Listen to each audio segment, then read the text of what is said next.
Today we're talking about listing practices that we use that get us a lot of money.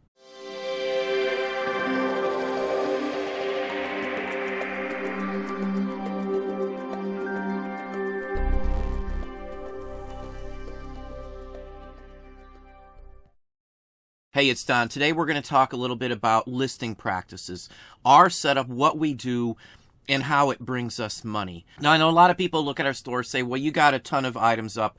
That's really all it takes. There's way more to it than just having some items up. A lot of people think you just throw a whole bunch of stuff up and you're going to get some sales on it. That's not necessarily the case with us. Now, every single item I have listed or that we list is researched, everything. If I don't know the price right off the top of my head, everything is looked up. I don't care if it's 10,000, 20,000, 100,000 items. We're looking up every single one of those. And we're only listing the best items we have. Anything that's just not worth listing on its own, we're not just going to waste the time to photograph it, to list it, and all that kind of stuff. We're just going to skip it for now. We'll probably put it in a lot, a bulk lot or something like that, and blow it out that way.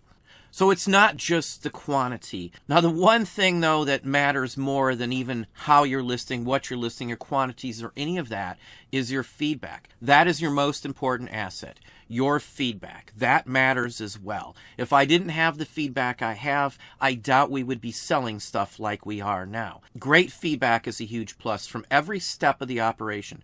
Make sure it's listed right. Make sure you're describing it right. Make sure you pack it right when it sells. Everything you do, every little step matters in this aspect of it. Now, prior to eBay's managed payments, everybody would hit us up and say, your costs must be horrendous. You're spending a fortune on listing fees. Even then, even with, paying 5 cents extra per listing for tens of thousands of extra listings, we're still making a ton of money at those fees. So fees mean nothing if you're bringing in a good chunk of change. So if, let's say I'm spending $1,000 a week in list fees. If I'm making $20,000, that $1,000 means nothing.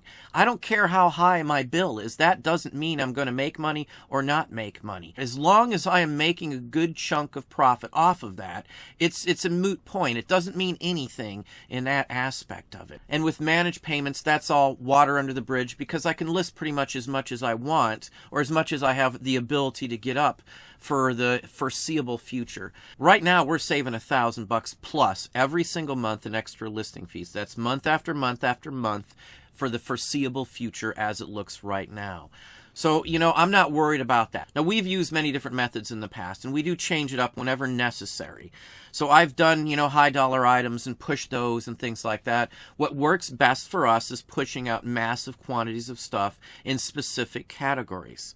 Let's just say I've got 20,000 items in one category, one specific niche, and in that whole category, there's only 100,000 items in there. 1 in 5 of those items are mine. So that means if someone is a collector of those items, they've got a 20% chance of looking at one of my listings right off the bat. Right off the bat, I'm ahead of everybody else that only has 10, 20, 30, even a couple hundred listings in that very same category. So if somebody's a collector, that 20% of views really adds up very quickly. If they're looking for specific things, they're eventually going to hit on one of my listings. If they're a collector of those items, there's about 100% chance that they will see me as a seller if I've got 1 in 5 items out of that category. That may sound like some undoable number in some categories, but we're very selective. We've actually narrowed it down to categories we can make the most money in, and that's easy for us. It's easy to list. It's easy to ship. Again, we've changed it. We've went through every little gambit of selling stuff until we've arrived where we're at. This isn't the finished example of what our plan, our listing practices will be. If something else changes, I'm going to alter them as well. Having that amount of items in the same category spreads you out all over the place. It's like listing on multiple sites. If you list on a bunch of different sites, you'll have more views because you'll be accessible all over the place. Now, if you want to tie yourself into eBay, you have a niche, that's the best way to do it as well. If you can flood specific categories or niches, you're going to be seen way more than anybody else in that category who doesn't have anywhere near as good or as many items as you have. Again, you have to have good items, though. You can't just throw up a bunch, think quantity is going to rule all. For us, quantity does rule all, but with the caveat that I look up every item. I don't list junk items. I don't list something unless I know that it should have some track record where it will sell. Anything else other than that, if it doesn't have a track record, usually goes into a lot, or I'll auction it back off at a local auction and I won't worry about it. It's what works for us, and it works for us for that reason. You spread yourself out in one specific category, and you're everywhere in that category. None of my items were listed in the same day, so there's breaks all over the place. So like every 5th listing, basically, I could equate to being my listing. So if you're scanning down and you're looking at 50 listings on a page, 50 at a time, 10 of those listings could be mine, or even a little more than that, depending on where they fall into the search criteria. Also, when you're doing it this way too, make sure every one of your listings states that you have a ton more items in that same specific category. Your description box should say that every time. If you sell more than one item in that category, let them know everywhere you can. I've got more items in here. Chuck them out. Massive quantity. Tens of thousands, hundreds, whatever you have, you list them. If you're good at something, you know that category, pick that as a niche if that's an ability for you to find those items. That's what rules the day for us, the quantity. Again, good quantity, not just throwing stuff up. Everything we do takes time. So if I'm going to photograph or scan and pay somebody to list something, it's got to be good stuff to begin with. For us too, when stuff comes in, we don't automatically rush to list it. I don't have that aspect like many people do. I've got so much back stock, I can pull stuff out any day of the week and have thousands of things to list at any given point. We scan them ahead of time. Everything's put on an SD card and they're all ready to go. So when someone comes in, they're all set to go. So I've got a backlog of stuff ready to list by at least a month. So when stuff comes in, it can sit around until we can sort it, decide what to sell on eBay, what to sell maybe on Amazon, Etsy, or whatever platform we want to sell some things on. Some things are cross-listed. Some things will be mass pushed out to many different sites because it'll be a better chance to sell them. At the end of the day, quantity is what works for us. It may not work for you. You may not be able to get quantity. You may not be able to have the staff to list it. It may just be a one-man show. Again, it depends on where you're at in your business. If you're just starting off, it's going to take you a lot of time to get mass quantities of items up, to play the game that we do with quantity. You don't have to do quantity. If you can find great stuff, you're all set. You're good to go. You don't need to worry about quantity. For me, the quantity works. I can just set stuff up there and never again have to worry about looking at those items until they sell. From this point going forward, we're not pulling any listings down. They're just sitting up there.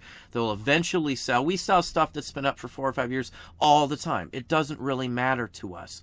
Again, the revenue keeps coming in, so the expenses are so minuscule compared to the amount of revenue coming in. Expenses mean nothing if you've got good, steady flow of revenue coming in. Now, if you're struggling and you're not bringing in revenue, you're going to really have to look at what you're listing and why it may not be selling, condition, photos, your title, your feedback, wrong items in general, wrong seasonal items. Who knows? There's so many different reasons why something may not sell. For us too, if we list something for, say, winter and it's in the middle of summer, I don't care. I'll still list it because it is summer somewhere. It is winter somewhere. We do sell globally. I do sell a lot overseas, enough to still garner top-rated seller plus status across the globe. Work with what you got, though, to start with, and work towards something. Always have a goal, a vision towards where you want to go. If bulk looks like it can work for you because you can't source the higher end items, that's where you should probably work towards. Again, there's no right or wrong way. Just because it works for me doesn't necessarily mean any of this will work for you. We've done this for a very long time. We know our categories. We still expand categories as well. I'm always looking for a new item, a new category to sell. Who knows what the categories we're selling in now will be like in a year or two. So always have backups. Backups for everything. 5 backups, 10 backups, dozens of things. I never stop learning. I'm never complacent with whatever we are doing. I'm always thinking about what happens if this category dies, that category dies, or something along that line. We've also stayed away from items that are hit by economic issues. Most of the items that we sell are sold to collectors who, for the most part, usually have expendable income, extra income that they don't have to worry about. They're not going day by day. They're not worrying about buying clothing or this. They're usually set. Those are the type of people that I usually go after with the type of stuff that I sell. Again, I've taken every little aspect of our business and tried this, tried that. What doesn't work, we change it and we move forward. I just talked about this in a video up here on what not to do if you want to be a reseller. And I would honestly recommend everybody watching that video if you really want to know the biggest killer of your business. You know, just Take your time, look at what you're doing, develop some plans, see what works and see what doesn't work. Some people, they have no choice. It just ends up being that they can't get high dollar items, and quantity rules the day for them as well. Around where I'm at, I wasn't able to get massive quantity of awesome items, $100, $200 items like some people do. So we did what we could, and this works the best for us. Each item may not bring in a fortune, but it brings in a horrendous amount of profit across the board because I pay almost nothing for pretty much almost every single thing that I sell. So there's a lot of parts to making quantity work. Paying nothing for the items, or almost nothing, is a huge aspect as well. It means you can afford to spend money on labor, a VA or something to get moving. With a one-man operation, you're usually only going to be able to bring in a one-person income. So if you've got a family, it may be pretty hard if just one person is doing this. Until I had help, things didn't take off. Once I got help, things started to go. We got more and more quantity up, and the quantity game just took off on its own. It's almost like it's an autopilot due to the massive amounts of quantity we have up. But that's what I have for you today. Hopefully you enjoyed the video. If you did and you want to show some love for the channel, please hit that like button down below. It does help out. You can also hit the bell icon to be notified if I post new content or go live. Subscribe and tell all your friends.